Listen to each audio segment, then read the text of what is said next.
സംസ്ഥാനത്തെ മലയോര മേഖലയിലെ ജനങ്ങൾക്ക് ആശ്വാസമാകും എന്ന് പ്രതീക്ഷിക്കപ്പെടുന്ന സുപ്രധാന നിയമനിർമ്മാണങ്ങളിലേക്ക് സർക്കാർ വന്യജീവി സംരക്ഷണ ഭേദഗതി ബില്ലും വനഭേദഗതി ബില്ലുമാണ് ഇന്ന് നിയമസഭയിൽ അവതരിപ്പിക്കുന്നത്.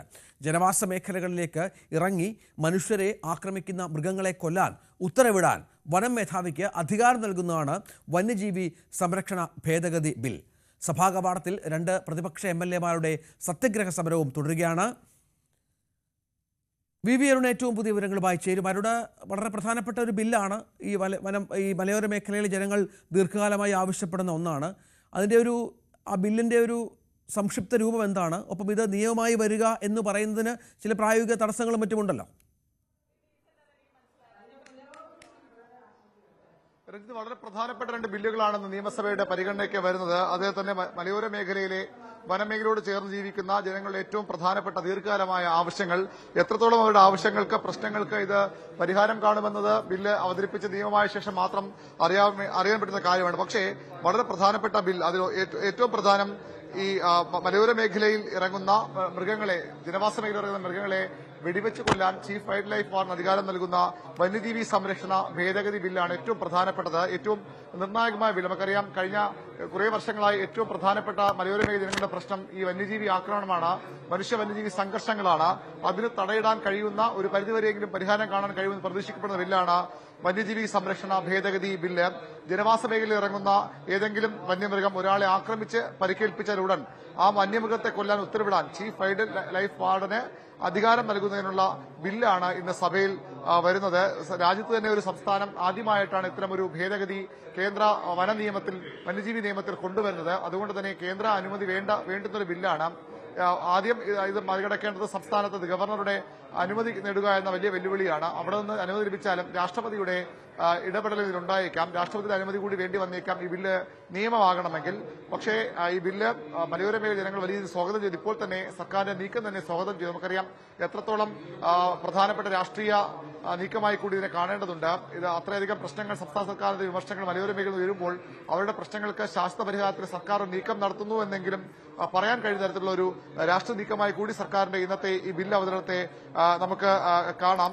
സർക്കാരിന്റെ വനമന്ത്രിയുടെയൊക്കെ ഒരു വിശദീകരണം, ഇപ്പോൾ നിലവിലുള്ള കേന്ദ്ര നിയമത്തിലെയും കേന്ദ്ര സർക്കാർ പുറപ്പെടുവിച്ച SOP-യുടെയും അപ്രായോഗിക കാലതാമസം വരുത്തുന്ന നടപടിക്രമം ഒഴിവാക്കി അടിയന്തര ഇടപെടലിനെ ഈ നിയമം വഴിവെക്കും, സാധ്യമാക്കുമെന്നും അല്ലെങ്കിൽ അനുമതി നൽകുമെന്നുള്ളതാണ് സർക്കാരിന്റെ പ്രതീക്ഷ. എന്നാൽ ഈ വന്യജീവികളെ സംരക്ഷിക്കുക എന്നതുകൂടി കേന്ദ്ര നിയമത്തിന്റെ ഭാഗമാണ്. അതിന് ഇത് വിരുദ്ധമാകുന്ന പ്രതീക്ഷയും സംസ്ഥാനം പങ്കുവയ്ക്കുന്നു. വന്യജീവി ആക്രമണത്തിന് ആർക്കെങ്കിലും ഗുരുതര പരിക്ക് പറ്റിയാൽ ബന്ധപ്പെട്ട ജില്ലാ കളക്ടറോ ചീഫ് ഫോറസ്റ്റ് കൺസർവേറ്ററോ അക്കാര്യം ചീഫ് വൈൽഡ് ലൈഫ് വാർഡനെ അറിയിക്കണം. അങ്ങനെ അറിയിച്ചാൽ മറ്റു നടപടിക്രമങ്ങളെല്ലാം ഒഴിവാക്കി നേരിട്ട് ഈ ജീവിയെ വെടിവെച്ച് കൊല്ലാനുള്ള ഏറ്റവും പ്രധാനപ്പെട്ട ശുപാർശ നൽകാൻ കഴിയുമെന്നാണ് ബില്ലിന്റെ ഏറ്റവും പ്രധാനപ്പെട്ട പ്രത്യേകത. പട്ടിക 2-ലെ വന്യമൃഗങ്ങളുടെ എണ്ണം പെരുകുന്നതും വലിയ ഭീഷണിയാണ് മലയോര മേഖലയിലെ ജനങ്ങൾക്ക്. അത് നിയന്ത്രിക്കാൻ ജനന നിയന്ത്രണം നടത്താൽ മറ്റു സ്ഥലങ്ങളിലേക്ക് നാടുകടത്ത് എന്നിവയ്ക്കും ഈ ബില്ലിൽ വ്യവസ്ഥയുണ്ട്. ഇത് ചെയ്യുന്നതിനും കേന്ദ്രത്തിന്റെ അനുമതി വാങ്ങേണ്ട എന്നാണ് സർക്കാരിന്റെ വാദം. പട്ടിക 2-ലെ ഏത് വന്യമൃഗത്തെയും എണ്ണം അനിയന്ത്രിതമായി വർദ്ധിച്ചു എന്ന് കണ്ടാൽ ക്ഷുദ്രജീവിയായി പ്രഖ്യാപിക്കാൻ ഇപ്പോൾ കേന്ദ്ര സർക്കാരിനാണ് അധികാരം. ഈ ബില്ല് വരുന്നതോടുകൂടി ക്ഷുദ്രജീവിയായി പ്രഖ്യാപിക്കുന്ന അധികാരം സംസ്ഥാന സർക്കാരിന് നിക്ഷിപ്തമാകുമെന്നും സർക്കാർ അവകാശപ്പെടുന്നു. അങ്ങനെ നിരവധി വളരെ പ്രധാനപ്പെട്ട ശുപാർശകൾ അടങ്ങിയ ബില്ലാണ് ഇന്ന് സഭയിൽ വരുന്ന ഒരു ബില്ല്. മറ്റൊന്ന് കേന്ദ്ര വന ഭേദഗതി ബില്ലാണ്. അതായത് സ്വകാര്യ ഭൂമിയിലെ ചന്ദനമരം മുറിച്ച് വിൽപ്പന നടത്താനടക്കമുള്ള കാര്യങ്ങളിൽ ഈ മലയോര മേഖല ജനങ്ങൾക്ക് ഏറ്റവും പ്രതീക്ഷ നൽകുന്ന ബില്ലാണിത്. സ്വകാര്യ ഭൂമിയിലെ ചന്ദനമരം വനംവകുപ്പ് മുഖേന മുറിച്ച് വിൽപ്പന നടത്തുന്ന ബില്ലാണ് ഈ വനഭേദഗതി ബില്ല്.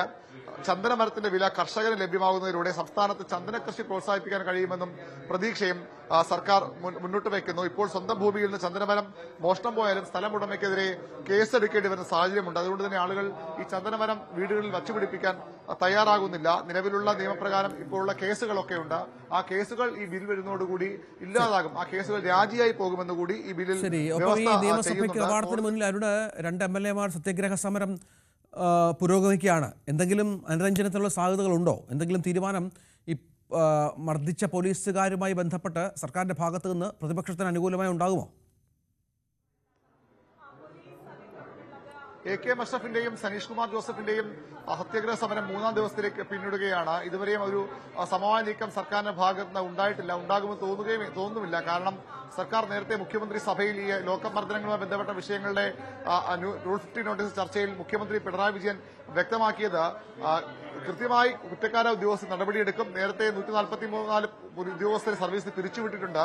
ഇപ്പോൾ പരാതിയുള്ള ഈ കുന്നംകുളം സംഭവം ഉൾപ്പെടെയുള്ള വിഷയങ്ങളിൽ ഇവരുടെ കുറ്റത്തിന്റെ ഗൌരവം, കുറ്റത്തിന്റെ എത്രത്തോളം ഗുരുതരമായ കുറ്റമാണെന്ന് കണ്ടെത്തി അതിനനുസരിച്ച് അന്വേഷണ റിപ്പോർട്ട് ലഭിക്കുന്ന മുറയ്ക്ക് നടപടിയെടുക്കും. പിരിച്ചുവിടേണ്ടവരാണെങ്കിൽ പിരിച്ചുവിടും. അതുകൊണ്ട് ആ റിപ്പോർട്ട് വരെ സർക്കാർ കാത്തിരിക്കുമെന്ന് ഉറപ്പാണ്. അതിനു മുന്നേ ഉടനടി പ്രതിപക്ഷം സഭയിൽ ആവശ്യപ്പെട്ടാൽ ഉടൻ അത് പിരിച്ചുവിടാൻ കഴിയില്ല എന്നൊരു നിലപാടാണ് മുഖ്യമന്ത്രി എന്ന സഭയിൽ പരോക്ഷമായി സ്വീകരിച്ചത്.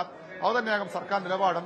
ഉന്നത അന്വേഷണ റിപ്പോർട്ടുകൾ വരേണ്ടതുണ്ട്. ആ റിപ്പോർട്ടുകളുടെ അടിസ്ഥാനത്തിൽ ഉദ്യോഗസ്ഥരുടെ കുറ്റത്തിന്റെ ഗ്രാവിറ്റി അനുസരിച്ച് അവർക്കെതിരെയുള്ള വകുപ്പ് നടപടി ഉണ്ടാകും.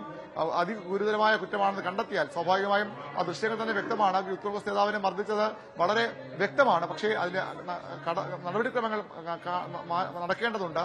അത് പൂർത്തിയാക്കിയ ശേഷം നടപടി ഉണ്ടാകുമെന്നാണ് മുഖ്യമന്ത്രി പറഞ്ഞത്. അങ്ങനെ വരുമ്പോൾ സ്വാഭാവികമായും ഈ സഭാ സമ്മേളനത്തിൽ ശരി അരുൺ, അതാണ് വിശദാംശങ്ങൾ. സഭയിൽ 2 പ്രധാനപ്പെട്ട ബില്ലുകൾ, ഒപ്പം പ്രതിപക്ഷത്തിന്റെ സമരവും പുരോഗമിക്കുന്നു.